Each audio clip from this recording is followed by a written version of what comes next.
Hi everyone, how's everyone doing? So it's semi-final day at Wimbledon today, and I managed to watch a full game of Arina Sabalenka versus Amanda Anisimova, and then I watched half of the game of Belinda Bencic versus Iga Swiatek. I knew that anyway Iga was going to win. I think I've still said, even though I did say yesterday that it was, I thought that Sabalenka was going to get into the final against Iga Swiatek. Sabalenka has been beaten today, and I just want to talk about that match. That's going to be my match of the day. So Amanda Anisimova, I do remember the name.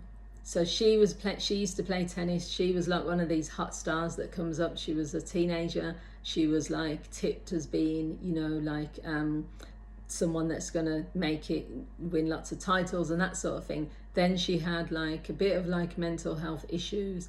There was other things going on as well, I think injuries and stuff. So she was out of the game for quite a while. In fact, when I saw her today, I was thinking, I know that face. She's changed her hair's a bit darker and that sort of thing. But yeah, I remember she was hyped up quite a lot. So today she was going up against Sabalenka, who's the #1 player in the world. So as with other people who've come up against Sabalenka, they've either been intimidated by her or they've just tried to like do their best, but no one has ever been able to beat her at this point. She's obviously in the semi-final. Amanda, I just love her coolness and her calmness, and even in the interview after, she just seems like a really grounded, really nice person. All her family was up there in the audience. The way that she was just talking, like she just has this sense of peace. She was just getting on with the game. She was focused on what she was doing. So in the first, Amanda won the first set, and that was like a shock as well, I think, to Sabalenka, because she was probably like, oh, what's going on here?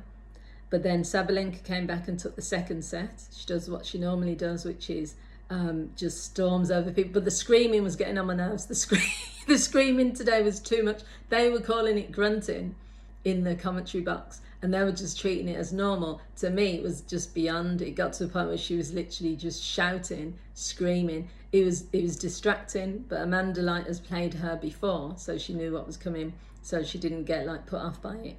Then some of the statistics, Amanda was serving first serve point 1 by the end of set 1, 81%. And compared to Sabalenka, I think she was at something like 59%, and that's not usually her best. But it was one on, and then it was saying by it was 44% points won. That was by the third set. That was Sabalenka. So she was just losing terribly, really, with the points won, compared to Amanda was 72%. And the reason that the statistics are important, because I know that that's why, like, when the commentators are talking about them, is because statistics are what win games. If you are serving, getting double faults, which is what was happening with Ben Shelton, he was getting on my nerves the other night, yesterday, I think. It was too many double faults, and if you're doing that, you can't give points away to the top players. This is the last week of Wimbledon. This is semi-finals. This is quarterfinals. You can't give points away with double faults and errors. You can't be doing really erratic serving. If your percentage is at like 44% of points won, and you're the #1 player in the world, that's terrible, because the other person then is at 72%. There's no chance they're going to win all the points. So yeah, Anisimova to me played like spectacular tennis. In the third set, it wasn't like a fantastic game of tennis overall, but it was just the fact of she was the underdog because she's been out of the game for so long. Sabalenka has just been playing the best. She's #1 in the world. She just walked off court. She walked off court with her head down. It's a shame because she's never been to the Wimbledon final before, even though she's won lots of other titles. And I did feel this was her year. I've said it was going to be between her and Iga, but now I'm thinking Amanda could win this. Amanda Anisimova could win this, because the way that she played today, obviously she's in the final. She's got a chance. She's got 50-50 chance. It was as I said, it wasn't like a fascinating game where I was glued to the TV. I couldn't move. I was like on eggshells or none of that stuff. It was more of a gentle pace, and then it kind of was going up and down, and then Sabalenka would come back, and then Amanda would come back, and then I think the final is not going to also be fireworks. But you haven't got Ons Jabeur, You know, she's very expressive. So when she was in the final, I think last year or the year before, that was really, you know, eggshells.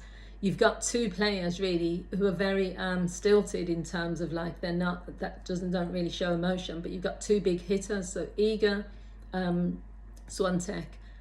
I'm going to put my money on her. Now, I'm not making bets. I'm not going down to the betting shop and betting on it because it's going to go either way. But I think if I had to, someone like put a gun to my head and said choose, I'm going to say Iga this year. I think it's her year. She hasn't won a Wimbledon final. She's looking the best. She's just, something about how she's playing is telling me that she's got this. But then at the same time, the upset would be Amanda and Anna Samova, because she's just come back into it. She's just beat the #1 player in the world, so you can't count her out. So it is going to be an interesting women's final. Did you watch any tennis today? Let me know. Love to hear your thoughts.